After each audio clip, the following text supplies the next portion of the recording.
सवाल स्वाति का है। पूछ रही हैं टाटा स्टील पर और सेल पर, दोनों मेटल काउंटर्स के ऊपर इनका सवाल है। टाटा स्टील इन्होंने जो खरीदा है 145 की इनकी खरीद है और सेल यानी कि स्टील अथॉरिटी ऑफ इंडिया 152 पर खरीदा हुआ है। पूछ रहे हैं दोनों में होल्ड करके चलें, करंट लेवल्स पर एवरेज कर दें, क्या सलाह देंगे?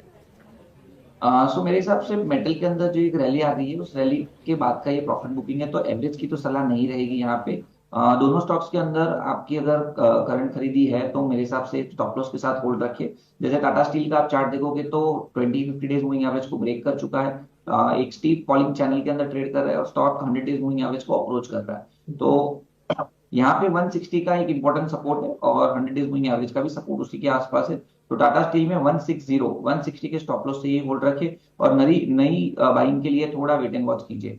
सिमिलर वे सेल की अगर हम बात करें तो सेल में भी वैसा ही कुछ चार्ट पैटर्न हमें देखने को मिल रहा है। स्टॉक अपनी 100 डेज मूविंग एवरेज के आसपास सपोर्ट पे ट्रेड कर रहा है और यहाँ पे भी आप देखोगे तो 140 से 144 के बीच में एक क्लस्टर सपोर्ट है। तो यहाँ पे आप 140 का स्टॉप लॉस मेंटेन कीजिए। अगर 140 ब्रेक होता है तो यहाँ पे भी इंटेंसिव प्रॉफिट बुकिंग आ सकती है।